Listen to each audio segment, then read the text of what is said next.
This episode of the Wayang Crew podcast is brought to you by Times Cineplex.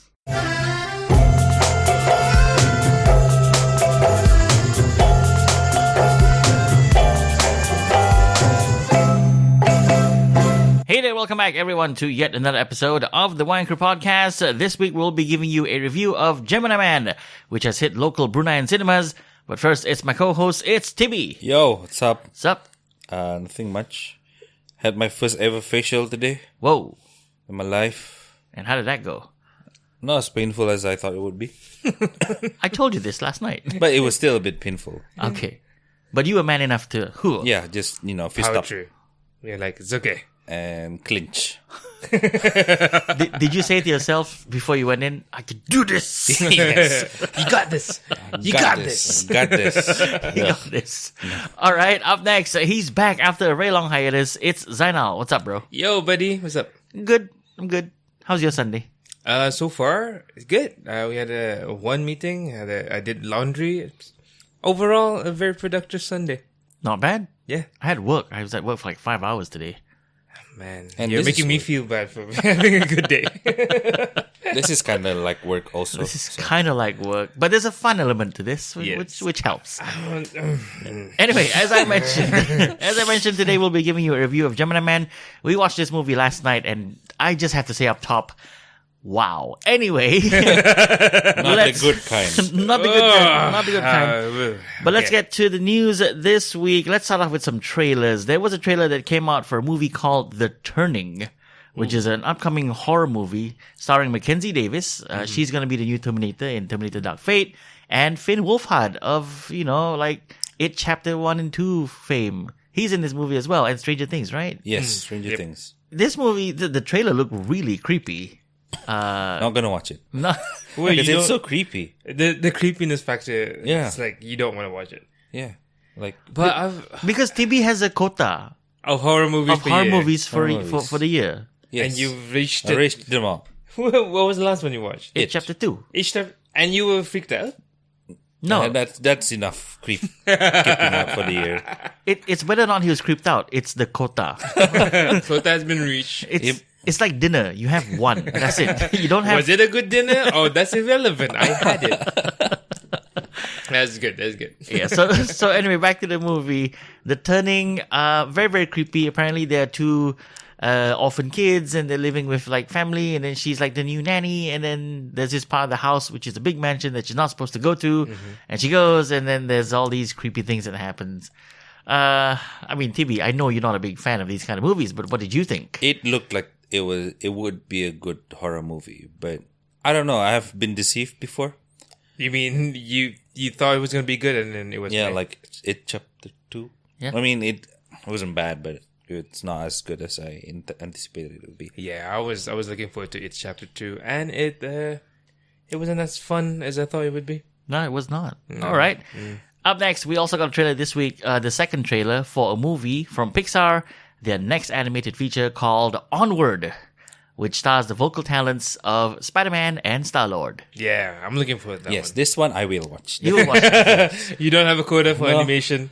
No. It'd be weird if he had a quota for animation movies. 3. I'm done. I'm done. That's it. 3. Shouldn't have seen this one. So this movie stars the voice talents of Chris Pratt and, of course, Tom Holland. They play brothers who sadly lost their father many, many years ago. And we get a bit more of the plot in this trailer, which is it's 16 years, or he's 16 years old, and the mom goes, oh, by the way, I have something from your dad. He said to give this to you, and the both of you are 16 and above. And apparently it's a magical wand that will bring back their father for one day during their birthday. And then they try this thing, and it's only the father's legs, and there's a quest. Yeah. Yeah, that's why. We're really into this. At this point of our life, me and TB are really into questing and elves. Yes. So this is something that is pushing our buttons in the right way. And they're trying to get me into this. So I have yet to decide whether I will join you tomorrow. Join us. Zainal's still trying. I'm not. You're neutral about it. Because Timmy knows how little patience I have. Attention spans very little. I would not recommend you to come tomorrow's session, but maybe one day. All right. The last trailer that we're going to talk about this week is the trailer for Charlie's Angels. I think this is the third trailer that we got. So after this, it's the movie. It's coming out in the middle of November. I don't know. The second trailer looked better than this third trailer. It was just more kicks and spins and check us out and girl power. I'm not putting that movement down. I'm just saying this does not accurately represent that movement or empowerment at all. Yeah, feel them. I don't know. Like, I'm hoping for a reboot where it's Charlie's Angel, but they're all guys. And it has not happened so far. So I'm Because they do this for women, right? yeah, they did it for Ghostbusters. Yeah. So why not flip it around? I don't know whether we'll get into trouble saying this because I'm not, again, like Kevin, not putting the movement down. But try something new. Charlize's Devils. Yeah, or like Charlize as in Charlize Theron. Charlize Angel. So Charlize is the boss is a lady, and then just 3 dudes who are out of shape, who are not handsome at all. I would Seth Rogen. You should write this. Yeah, I should write it. You should write this. We're writing it. This version of Charlie's Angels is written and directed by Elizabeth Banks. It stars, of course, Kristen Stewart, Ella Balinska, Naomi Scott of Aladdin fame, Sir Patrick Stewart's in this movie, Jaimon Honsoo, Jonathan Tucker, Nat Faxion, and a whole slew of other people in this. I mean, it looks like it's just a flashy thing, and I don't know. This is like, are they trying to put some intellect into something that is a Fast and Furious movie? Oh, okay. I don't know. I feel Is it grittier? Like it seems. No, it's too polished. It's a very polished movie. I feel like if you're not an actual fan of the actors or actress, You wouldn't go and you see wouldn't this. go. Like, yeah. Yeah. I got that feeling, especially from the third trailer. If I'm watching this, it's probably for Naomi Scott because of Pink Ranger. Sure. You have a thing for them, Scott. And Pink Ranger. Okay. and it's been a while since we've had a Power Rangers reference, but but there we go. Welcome back, Juby. Welcome back, Timmy. We also got a poster. We know that Robert Downey Jr. is going to be in a Dr. Dolittle movie where he will be linking back up with Tom Holland, who will voice one of these animals. But Robert Downey Jr. is playing Dr. Dolittle. So, I mean, Just Dr. Dolittle or not any other family members? So just- that's Nutty Professor. Oh, okay. Dr. Dolittle is the one where Eddie Murphy could talk to animals. and this is a reboot of sorts. Yeah. All right. Yeah. I'll watch You this. will you watch it? Yeah. Yeah, I miss Tony it's- Stark. Robert Downey Jr. Yep. Who is apparently rumored to have a cameo in the upcoming Black Widow movie, but that's a whole different story. Oh, Yeah. I'm not keen on that. Right. I'm not keen on the fact that he's coming back into the. But this is a prequel. I know, but okay. Sure. It's not like they revived him back to life. Are they gonna use this technology where they'll make him look young? And we know how we feel about this. After watching Gemini Man. Okay, later. Yep. Wow, that's all I can say. Did we like the John Wick franchise? We've had I three. loved it. We I loved love it. it. I thought the third movie was good, but not as good as obviously the first. The Yes. first was the most grittiest, and Yes. that's where the story started off. I love it. Okay, there is going to be a female-led John Wick spin-off, and it's going to be called Ballerina. And it's You remember? Oh, it's about Billy the Bailey? Russian Yeah, thing. you remember in the third movie where he went back with the little medallion and he went like, I need passage. Your family. Like or you something. owe me or whatever, and it was all a ballerina because apparently that's yeah. like the school that they go through. Yeah. It's a very Black Widow kind of Yeah. kind of school kind of Yep. thing where you're an assassin, and to fit into the whole assassin thing, you have to learn grace and strength and whatnot being a ballerina.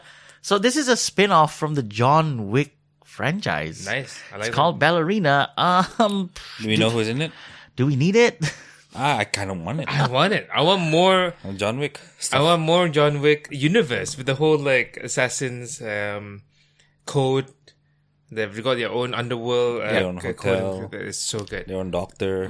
Yeah, I love it. They've got like a payment system where it's all like cash, gold coins, and Yeah, whatnot. and they've got like contracts. That goes like contract is it's live in 3, 2, 1. I am so fascinated with this world, and I want to see more of it. Cool. We have no cast details yet, although it has landed its director, and it's a female director for this female spin-off of this franchise. So, good for them. Let's move on to this, which is that Jared Leto apparently was upset with the Joker movie. Oh, Move on. wait. Is he no longer a Joker in that particular? It's unclear at this point. There were rumors that maybe he would make an appearance for the upcoming Harley Quinn movie. And then there was also a rumor that he might also appear in the next Suicide Squad movie, which is directed by James Gunn. Yes. And I don't know, like, it's very muddled and very not sure at this point as to where he stands in this universe, whether he's still playing the character or not, because we just had a movie which we saw last week, which is Joker. Yep. And it's a whole different take on the genre. Joker, yeah. It's not even, okay, I've had a couple of arguments this week. Well, not arguments, but, spats. Heated discussions with people who say that it's the best comic book movie ever. No. And my answer to that was, it's not a comic. There were elements of that, but this is not the story of how he became a criminal mastermind. It's a man losing his mind. Yep. And that's it. Yep. And speaking of that, Jared Leto's now losing his mind. He's not happy with Todd Phillips and the direction that Todd Phillips put the Joker train on. Should he just go? Is he more annoyed that he doesn't get to play it, or he doesn't play an origin movie of Joker? I think it's more along the lines of he feels that he's established a certain type of Joker in that one Suicide Squad movie that he was in. And then all of a sudden you have another version of this character, and he's probably going, but that's not the version that I made. Like, what are you doing? Well, there's so many versions of Spider-Man, so this is but that was a clear cut of like, okay, you are no longer Spider-Man. It is now Tom Holland. No, there's the animated version, and then there's Tom Holland. That is true. The current one. Oh, Yeah. okay. So, but it's different ages, and then they explain it through different multiverses and whatnot. and stuff. Speaking of the multiverse, which is the Spider-Verse, there was, of course, Spider-Man Into the Spider-Verse, which is like a great movie all around. Everyone loved it. I love it. I watched a YouTube video today, and I was surprised that I didn't pick up on this, but the Peter Parker that comes from Earth 616 or whatever it was, like our universe, the old washed up Spider-Man. The chubby one. He is drawn into the movie at 24 frames per second. And Miles Morales' character, when he's still that awkward teenager and he just got his powers, he's running at 12 frames per second. And as the movie progresses, as a form of showing how he has progressed, by the time he gets to the end of it and he controls his powers and he becomes the Miles Morales Spider-Man, he's also running at 24 frames per second. And I went, that is amazing. But you wouldn't be able to tell that while watching, though. Actually, you can, because now that It's smoother. Now that I saw it, I'm like, yeah, no wonder he was so jaggedy for the first half of the movie. Yeah, okay. Before he finally realized his full Is this powers. on purpose or It's on purpose. Yeah. It was on purpose. This is some guy who's like, let's just do it. I'm under pressure. I can't I can't draw 24 frames for 1 second. I'm just going 12. Deal with it. How about when they had the Peter Parker in his universe that died? When he was moving around, was it 24 frames? I'll have to check on that. Yeah, I'll have to see. But apparently how many frames per second he got was all dependent on how good he was as a Spider-Man. It's like a subconscious way of showing that this person's not that like steady. He's still jutters. Yeah. All right. So that's interesting. Let's move on to this franchise, which is Terminator. We saw the trailer last night. Yes. I love it. I'm a big Terminator fan, as you can tell by some of the things in this room. The official runtime for this movie has been revealed, and it is a long one at 128 minutes, which is about 2 hours and 8 minutes. Yeah. Yeah. I think that's right bang on for a Terminator movie. Can't wait for it. It can't be too long because then you'll get bored. if the movie drags on. It's nice. 90 minutes movies are generally not that important. True. They're probably like rom-coms, 90 minutes. That's like 90-minute movies? 120 minutes, like this is something serious. Whoa. Yeah. Tipping over 2 hours. Drink your coffee. Make your coffee. Yeah. Yeah. But coffee makes you go to the bathroom. I tend not to want to know how long a movie is gonna be. Like, I want to go in because as soon as I know how long the movie is gonna be, I know where to look for the midpoint. Yes. And I'm very conscious of that. And when it's like, oh, is it about, okay, now everything's moving really smoothly. It's about to happen. The midpoint's coming up, and there we go. And you're very right, because we got news before we went into Avengers Endgame that it was going to be 3 hours. Like, we knew it was 3 hours, 2 minutes. And, like, I have the Blu-ray now, and I watched it, on and off here and there. And you can track the timing, like, at the exact 1 hour mark, it's the second act. Yeah, second act, and then midpoint. At the exact 2 hour mark, it's the third act now. Yeah. Like, you can tell, like, okay, they shifted gears because they had to. Yeah, because everyone's following the same points. It's okay. Okay, but going back to this, like 2 hours, are you up for it? 2 hours? Oh, yeah. I am Yeah. for it. I've done longer movies before, That you don't enjoy. like Avengers. That you didn't enjoy? I mean, I enjoyed it, but I'm saying I've watched longer movies. Is it movie length the factor for you? No. Depends on how bad it is. Oh, okay. Like It Chapter 2 was like Each chapter 2 was 2 hours. 2 hours. 40, no, 2 hours plus, yeah. And then we had Once Upon a Time in Hollywood, which was 2 hours and 45 minutes, and that was just way too long. Yes. Way too long. For the third act to kick in. Yes, that is true. God. All right, so that's news this week on the Wayang Crew podcast. It's not a lot of news. I think it's because it's coming towards the end of the year, and the whole summer blockbuster season is now officially over. Which brings us to our review this week of Gemini Man, or should I say, the gentleman who picked up tickets next to me. Can I watch Gemini Man? Gemini Man. That's the most fun experience that we've had that I had with this at the cinema. this movie. So Gemini Man, I'm going to give a brief description of this movie. It's given away in the trailer. Will Smith plays a super assassin / DIA agent, and he is the top assassin in the world. He's one of those guys who is, when he's not activated, he's like, living his own little quiet life. And then he gets a bleep bleep and a file and goes like, kill this person. And we see this in the beginning of the movie. He's the kind of guy that can kill a person on a train 2 kilometers away. 2 kilometers away, and the train's going like 250 kilometers per hour, and he's calculating wind and whatever. Yeah. So he's a super assassin, but here's the thing, he's getting old, and he wants to retire, and he's told by his best friend, who's like an ex-army guy, because they were probably in the same platoon, they had the same tattoo.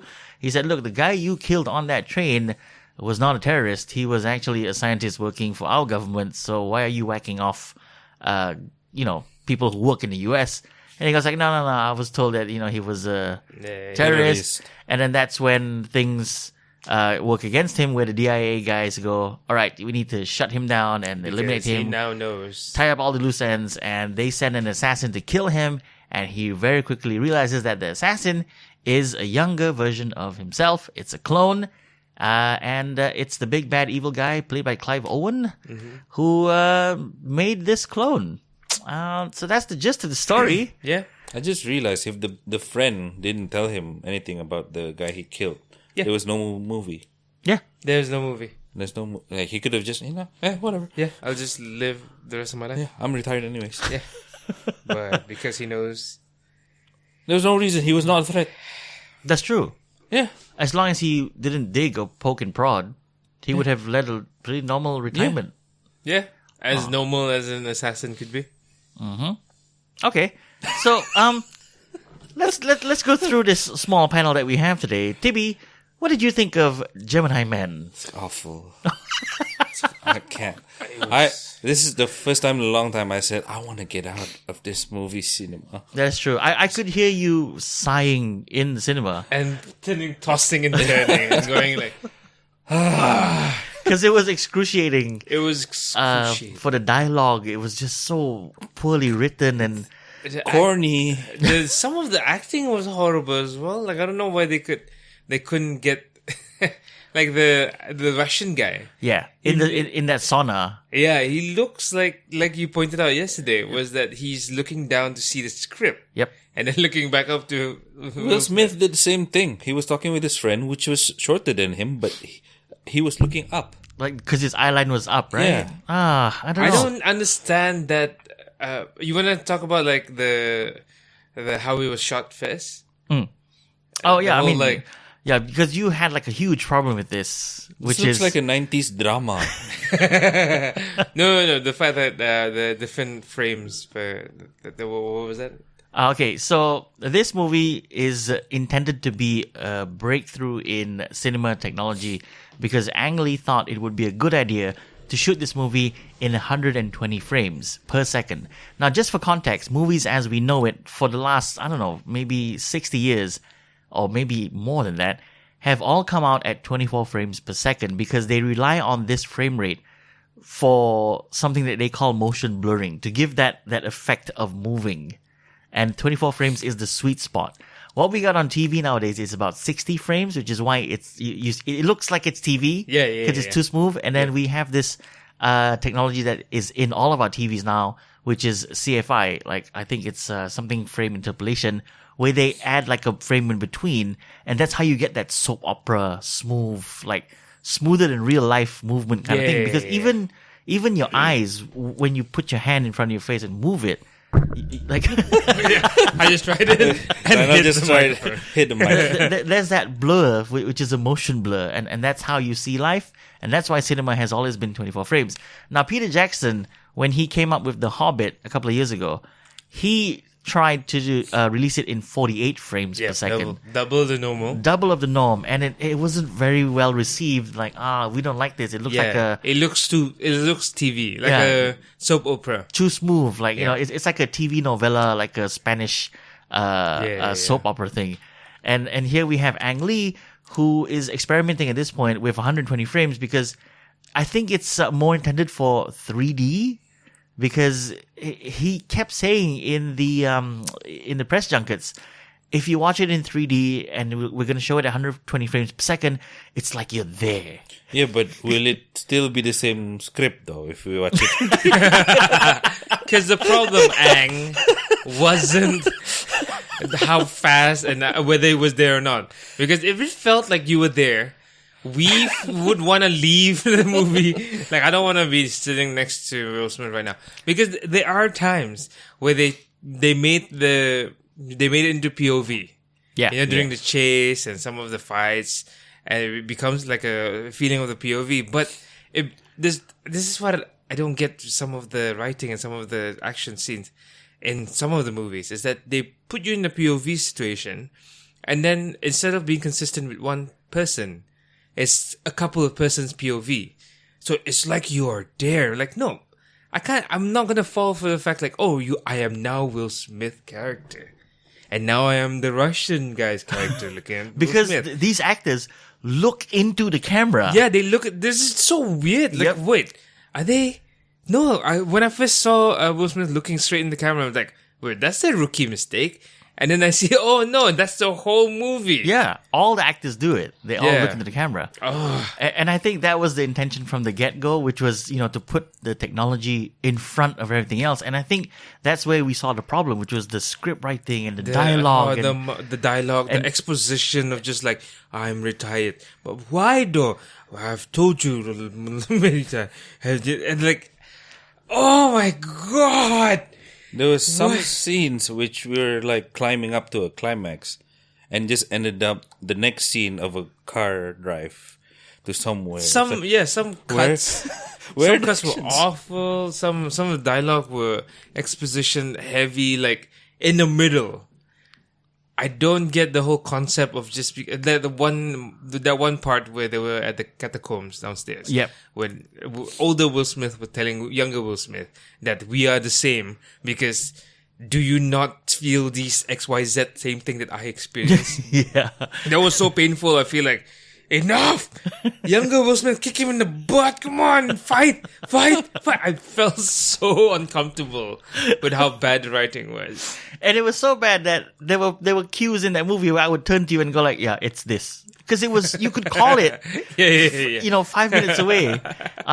Okay, this is a major spoiler here. If you have intention of watching this movie, we're not saying don't watch it. Like, if you're a Will Smith fan, you're definitely gonna watch this. If you're a fan of these kind of movies, which I guess fits into the Bourne franchise kind of,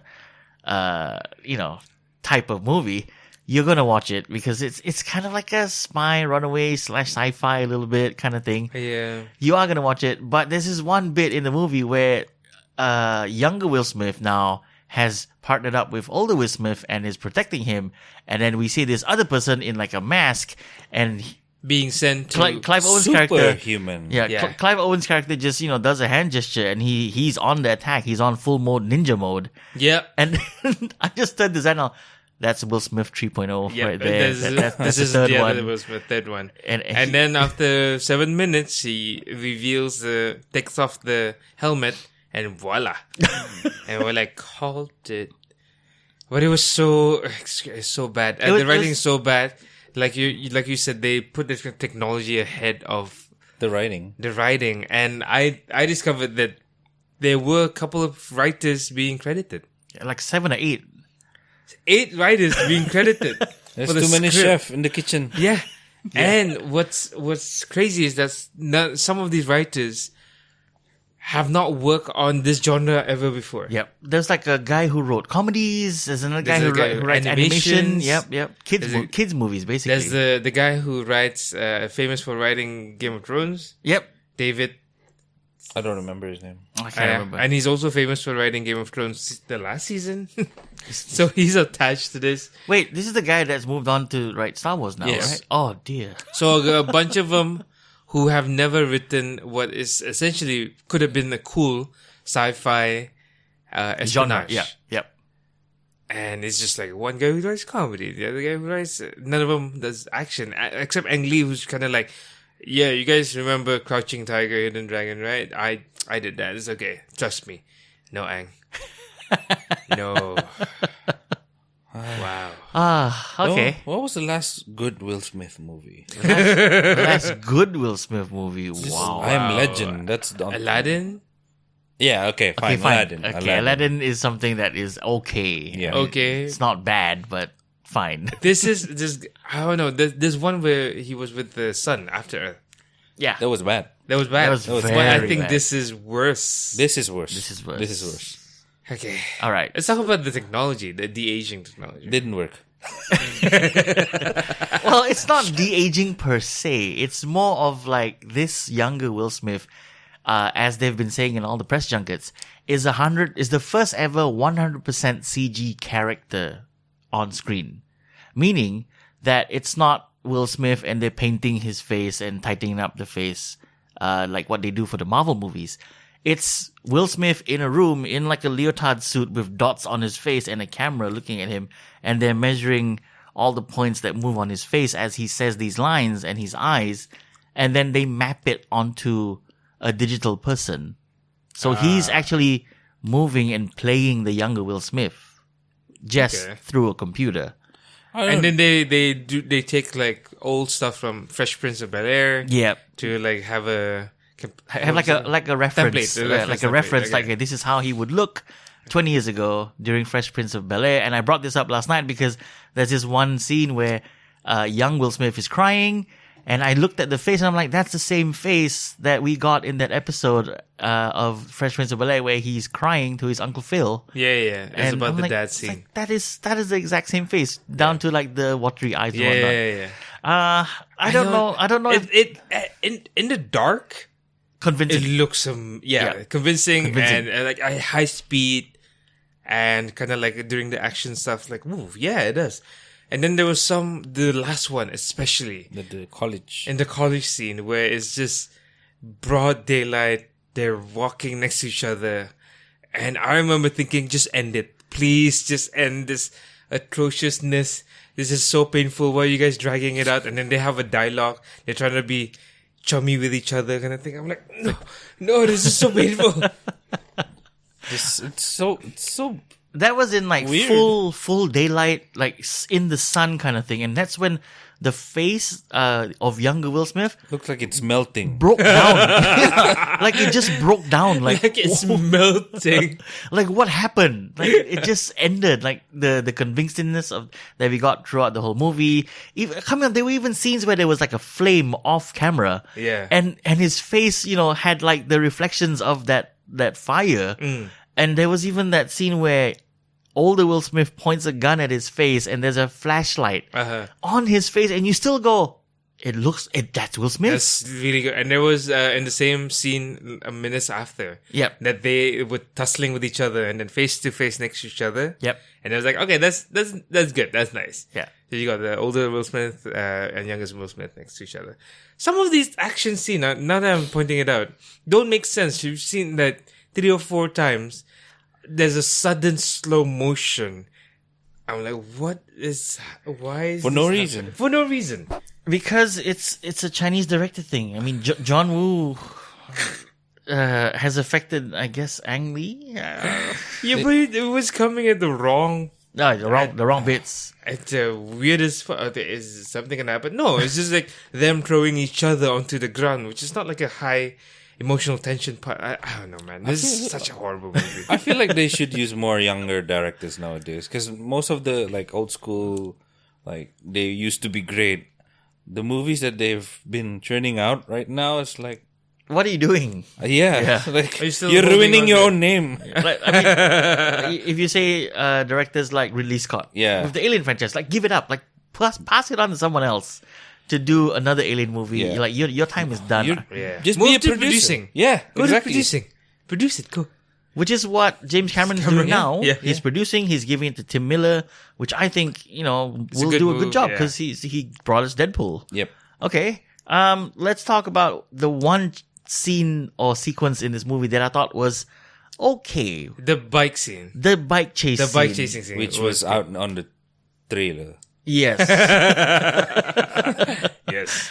It was out on the trailer, but it still looked okay, except for maybe the last bit where He was boxing. younger Will Smith was boxing using the bike, and I'm like, It was doing a like a 360, thing, and then yeah. like, he did a stoppie, and then he did a wheelie, and then he would hit Yeah. the older Will Smith. and he hits them, right? Yep.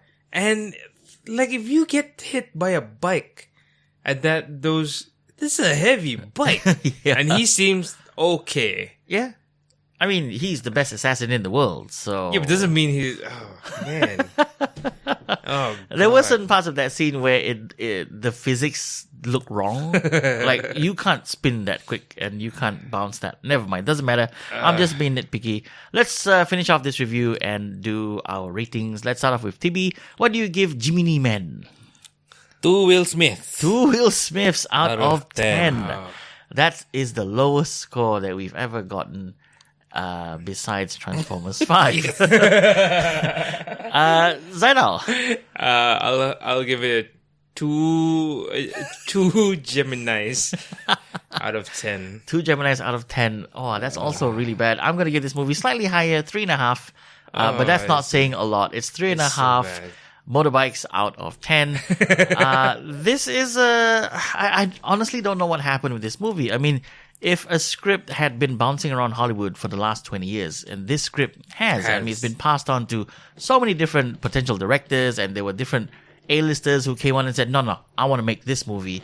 And then they probably got some pushback to say, no, we can't do it because, you're not old enough or the technology is not good enough, so we have to wait. Apparently, they thought 2019 was the year to do it, but this movie took 2 years to make. This movie started production in 2017. They should have just stopped at the trailer. The trailer was good. That's it. It's still showing here in local cinemas, but whether or not we recommend to watch it, we'll leave that to you. Like I mentioned, if you're a Will Smith fan, go and watch it. If not, then Don't. Maybe this. Don't. There's other. Don't. Save your money for more better movies. What's coming out next week? Maleficent? Is that coming out? Well, yeah, you have to watch it. I have to watch it. Well, you have to watch it. I promise someone have to watch it because I watched Gemini Man without that person. Tell her it wasn't worth it. It wasn't worth it. I got cheated. This deal is not great. When is Maleficent? 2 weeks time. Yeah. Okay, I'll watch that. Terminator is coming out at the end of this month, early November. So, Alright. we got a good month ahead of us. Anyway, so that's the review this week of Gemini Man. Do catch it if you want to. We're not saying watch it. We're not saying don't watch it, but we'll leave it up to you. Which brings us to our next bit of the show, which is called... Oi, apa liat-liat? Apa liat-liat? Hoi, 看什么看？ apa liat-liat? 阿烈烈，你看什么看？ apa liat-liat? See what see? 笑了。 Yep, it's Liat Liat, and it's what else we've been watching besides Gemini Man. Let's start off with Tibi, Liat Liat. I'm still watching The Ranch. I haven't finished it. Whoa, okay. But apart from that, I've been watching restoration of old items on YouTube. Like 100-year-old key lock, like keypads. You know what this is? What? This means that you've finally passed the old man threshold. What do you mean old man? There's a point in time in my life where I'm like, I don't care, whatever. And then you find this these videos on YouTube or wherever it is you find them, and then you go, actually, this is really interesting. And I live with a 24-year-old lady who's my sister. She has no interest in any of this. Oh, yeah, wait until she sees this old junk of a bike. Being restored. All rust. This guy restored it to pristine condition. I don't know how to tell you this, man, but welcome to the club. It is. This is an old, old person thing. It is. It really is. I never used to watch. I would pass by, and then my mom and my dad would be watching antique TV shows, and then there's like restoration type of TV shows, and I'm like, what? How is this interesting? And then a couple of weeks ago, I sat down and I'm like, whoa, this is fascinating, riveting television.